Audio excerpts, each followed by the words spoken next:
Hey folks, I cannot believe that we are entering week 3 into our course. It is almost halfway over, if you want to think about it that way, at least for part 1. Let's jump into modules. We have worked our way through Module 1. Module 2, which you are working on right now, is due this Sunday evening by midnight. Just a fair warning there, it's a holiday weekend. It's still due Sunday by midnight, September 5th. So there are those things, and then we can see here our Module 3 is set up just like Module 2. Let's jump in and see what we've got going on here. We are talking in this module about teaching methods. A lot of times as teachers we get kind of stuck in a rut of things that we do well and things that we're comfortable with, and that's how we continually teach. But when we teach in that way, we forget about the diverse learners that we have in our classrooms. And so it's really important that as educators, we're continually learning new methods of teaching, continually learning how to grow and push ourselves as educators to help grow and push our students to do the best they can and kind of challenge them challenge them to learn in different ways. So that's what we are going to dive into for this module. Right here is our module 3. I need to change that. But you're going to do the same things that you have been doing. You're going to do lecture materials, do a reflection, participate in a class discussion, and then engage in a classroom application. And these things down here are linked. Let me move me up here. Okay, so for our Module 3 lecture materials, I have no idea why she is sitting up there. I have tried and tried to get her off and she will not move. She's the same gal that's down here. But what you're going to do is you're going to read Chapter 3, and that is the basic teacher instructional methods. That is just kind of the core of ways that we can teach social studies. There's definitely more ways, but that's just kind of the base that we will start at.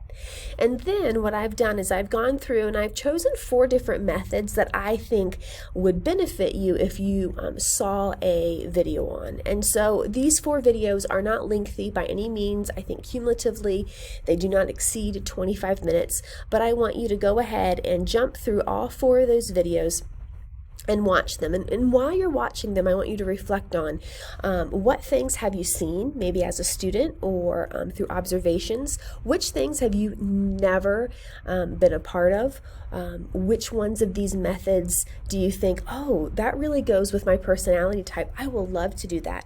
Which one of these teaching methods completely pushes up against your own personality and will make you uncomfortable? And then I want to challenge you to kind of embrace that that feeling and say, just because it makes me uncomfortable in the classroom, if that's discussion or if it's a project-based learning activity, I encourage you to go ahead and jump feet first into it, because that's something that could really impact some of the students in your classrooms.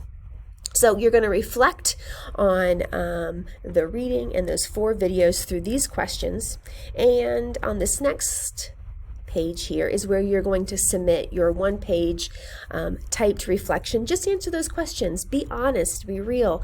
This reflection is really supposed to be a personal reflection. What things will you take with you in the future? Which things challenge you?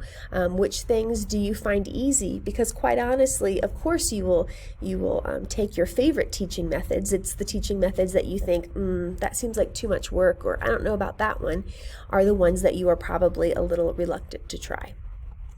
Our next thing here, we have our class discussion. The class discussion is titled, Will Lectures Go Away the Way of the Dinosaurs? And so my question to you all is, we have this thing called a flipped classroom, and I'm sure most of you are familiar with that.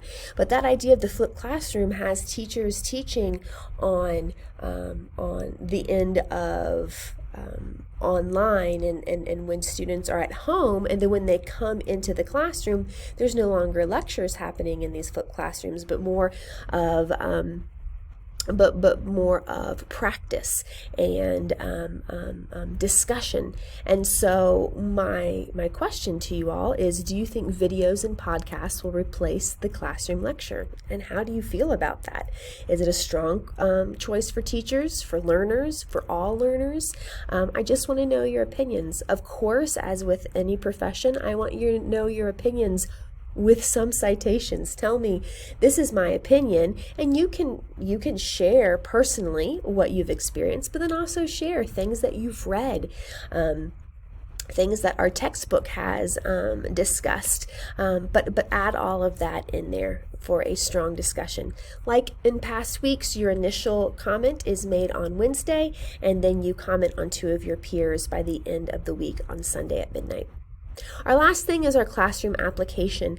And what I really wanted you to do, and this is the last activity in the module, is I want you just to choose one of these teaching methods, these instructional methods that you would like to learn more about. And so there are 4 different instructional methods there. I want you to choose one, and then I want you to go and find a video that explains this, that gives examples of this instructional method, how you could use it in your classroom. And then what I want you to do is share that video with your peers. This is also as a discussion.